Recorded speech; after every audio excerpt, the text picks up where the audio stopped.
Kaleshwaram project fail అయినప్పుడు గంధమల్ల ప్రాజెక్టుకు నీళ్లు ఎలా వస్తాయని మాజీ ఎఫ్డీఈసీ చైర్మన్ వంటేరు ప్రతాప్ రెడ్డి, మాజీ Gajwel market committee chairman Srinivas ప్రశ్నించారు. సిద్దిపేట జిల్లా కొండపోచమ్మ సాగర జలాశయంలో ప్రొఫెసర్ జయశంకర్ వర్ధంతి సందర్భంగా ఆయన చిత్రపటానికి పూలమాలలు వేసి ఘనంగా నివాళులర్పించారు. అలాగే జలాశయం పూర్తయి 6 సంవత్సరాలు గడుస్తున్నందున జలాశయంలో పూలు చల్లి జలజాతర కార్యక్రమం నిర్వహించారు. ఈ సందర్భంగా మాట్లాడుతూ జలకళతో తెలంగాణను సస్యశ్యామలం చేసిన ఘనత మాజీ సీఎం కేసీఆర్కే దక్కుతుందని అన్నారు. తెలంగాణ ఉద్యమానికి ప్రత్యక్ష సాక్షి, తెలంగాణ జరుగుతున్నటువంటి ద్రోహాల్ని, సమైక్య పాలనలో జరుగుతున్నటువంటి అన్యాయాల్ని అనునిత్యం రికార్డు చేస్తూ తన జీవితాంతం తెలంగాణ కోసం పరితపించినటువంటి మహనీయుడు ప్రొఫెసర్ జయశంకర్ గారు 1952 నాన్ ముల్కీ గోబ్యాక్ ఉద్యమం నుంచి మొదలుకొంటే మలిదశ తెలంగాణ పోరాటం వరకు అనేక సందర్భాల్లో తెలంగాణ యొక్క భావజలాన్ని వ్యాప్తి చేయడానికి కృషి చేసినటువంటి మహనీయుడు జయశంకర్ గారు వర్ధంతి సందర్భంగా ఇవాళ గజ్వేల్ నియోజకవర్గ బీఆర్ఎస్ పార్టీ ఆధ్వర్యంలో ఘనమైన నివాళులు అర్పించడం జరుగుతూ ఉన్నది. జయశంకర్ గారు చూపినటువంటి బాటలోనే ఇవాళ కేసీఆర్ గారు మలిదశ పోరాటాన్ని నడిపి ఆయన స్ఫూర్తితోటే, ఆయన యొక్క సహకారంతో ఆయన ఆర్ఎస్యూ నుంచి మొదలుకొంటే ఆర్ఎస్ఎస్ వరకు అన్ని రాజకీయ పక్షాలని, అన్ని సంస్థల్ని తెలంగాణకు ఒప్పించి తెలంగాణ ఎందుకు కావాలనో కన్విన్స్ చేసి ఇవాళ దేశంలో ఉన్నటువంటి అన్ని రాజకీయ పార్టీలను ఒప్పించి తెలంగాణ రాష్ట్ర ఏర్పాటుకు సహకరించినటువంటి మహనీయుడు జయశంకర్ గారు కనుక ఇవాళ జయశంకర్ గారికి నివాళి అర్పించడం అంటే తెలంగాణ రాష్ట్రాన్ని సాధించడంతో పాటు ఇక్కడ ఉన్నటువంటి అన్ని వర్గాల ప్రజల యొక్క సంక్షేమాన్ని, అన్ని వర్గాల ప్రజల యొక్క శ్రేయస్సు కోసం పాటుపడమే ఆయనకి ఇచ్చేటువంటి నివాళిగా మేము భావిస్తా ఉన్నాం. ఆ స్ఫూర్తితోనే కేసీఆర్ గారు గత 10 ఏళ్లుగా ఇవాళ పనిచేసినారు.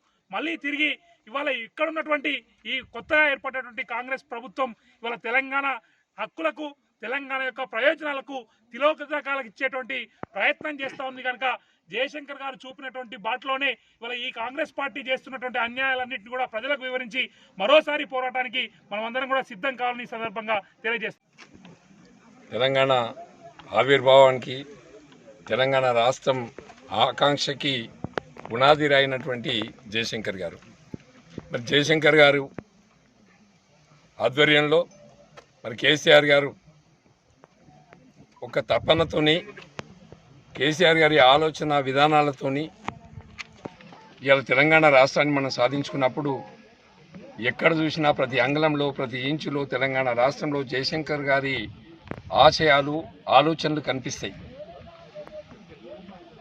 నాటి నుంచి నేటి వరకు కూడా అంటే తెలంగాణ రాష్ట్రం హైదరాబాద్ రాష్ట్రంగా ఉన్నప్పుడు, ఈ హైదరాబాద్ రాష్ట్రంలో ఆంధ్రప్రదేశ్లో కలపొద్దన్నప్పుడు వ్యతిరేకించిన వ్యక్తులలో జయశంకర్ గారు.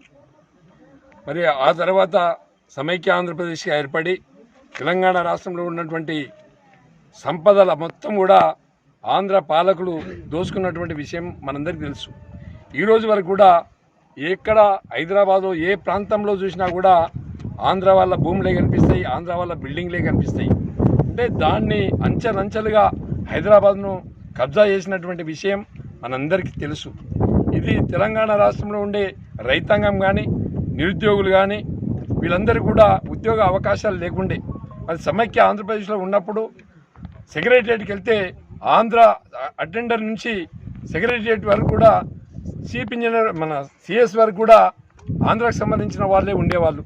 మరి అలాంటిది ప్రత్యేక తెలంగాణ కోసం ఆనాడు మర్రి చెన్నారెడ్డి గారు ఉద్యమం లేపినప్పుడు ప్రజలు సహకరించిన మరి ఇందిరాగాంధీ కుట్ర వల్ల తెలంగాణ రాష్ట్రాన్ని సాధించుకోలేకపోయినాం. ఆ తర్వాత 2001లో కేసీఆర్ గారు టీఆర్ఎస్ పార్టీ ఏర్పాటు చేసి తెలంగాణ రాష్ట్ర సమితి ఏర్పాటు చేసి ప్రాణం వచ్చుడో తెలంగాణ వచ్చుడో ప్రాణం పోవుడో అన్నటువంటి నిరాహార దీక్ష చేపట్టి మరి జయశంకర్ గారి ఆధ్వర్యంలో చాలామంది ఉద్యమకారులు, చాలామంది తెలంగాణ స్ఫూర్తిని తీసుకొని మరి కేసీఆర్ గారు కంకణ బద్దులై తెలంగాణ రాష్ట్రాన్ని సాధించిండ్రు.